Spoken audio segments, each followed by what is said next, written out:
এই ঈদে কোরবানির মাংস ভুনা খেতে, খেতে অনেকেরই অস্বস্তি ভাব চলে এসেছে। তো তাদের কথা মাথায় রেখে আজকে আমি এমন একটা রেসিপি রান্না করব আপনাদের জন্য যেটা খেলে কিনা পুরোই মাথা নষ্ট হয়ে যাবে। আর ভাববেন কি খেলাম আর আগে কেন এভাবে বানানো হয়নি। আমাদের বাসায় পোলাও বা ফ্রাইড রাইস হলে এটা তো মাস্ট লাগবেই। তাই ভাবলাম যেহেতু এখন কোরবানির সিজন চলছে, তাই একটু ভিন্ন রকম কিছু রান্না করে আপনাদের সাথে শেয়ার করা যাক। প্রথমে আমাকে যেটা করতে হবে একটা সস বানিয়ে ফেলতে হবে। তো আমি একটা বাটিতে নিয়েছি ২ টেবিল চামচ গোলমরিচের গুঁড়ো, ২ টেবিল চামচ চিলি ফ্লেক্স, ৫ টেবিল চামচ টমেটো সস, ২ টেবিল চামচ বেকিং পাউডার আর নিয়েছি সামান্য একটু পানি। এরপর একটা চামচ দিয়ে খুব ভালোভাবে মিক্স করে দেব। এবার আমি নিয়ে নিচ্ছি একটা প্যান। এবার প্যানে সামান্য পরিমাণে তেল দিচ্ছি। তেলটা গরম হয়ে এলে আমি ৪-৫ কোয়া কুচি কুচি করে রাখা রসুনগুলো মিডিয়াম আঁচে ভেজে নেব। আমি এরই মধ্যে হাফ কেজি সলিড বিফ ছোট ছোট করে পিস পিস আর পাতলা করে কেটে ধুয়ে পানি ঝরিয়ে নিয়েছি। তো এই পানি ঝরিয়ে রাখা বিফগুলো আমি দিয়ে দিচ্ছি এবং এর আগে কিন্তু অবশ্যই রসুনটা একটু ভালো করে ভেজে নিতে হবে। এখন আমি মিডিয়াম আঁচে মাংসগুলো ভাজতে থাকবো। এবার স্বাদ মতন লবণ দিয়ে ভালো করে নেড়েচেড়ে নেব।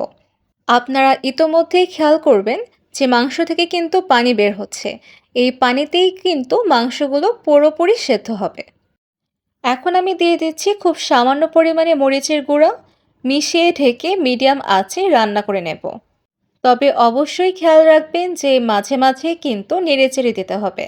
আস্তে আস্তে দেখবেন মাংসের পানিগুলো শুকিয়ে তেল বের হয়ে আসছে এবং খুব ভালোভাবে সেদ্ধ হয়ে যাচ্ছে।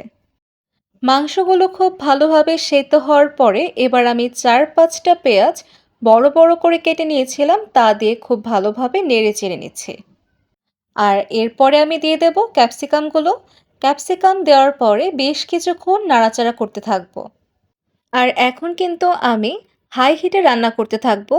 আর ক্যাপসিকাম পেঁয়াজ সফট হয়ে এলে আমি যে সসটা রেডি করে রেখেছিলাম তা এখন আমি পুরোটাই দিয়ে দিচ্ছি। আমি এই সসটার মধ্যে কিন্তু সয়া সস অ্যাড করতে ভুলে গিয়েছিলাম এবং আমি সেটা পরে কিন্তু অ্যাড করে নিয়েছি। এবার মাংসে আমি সসটা দিয়ে দিচ্ছি।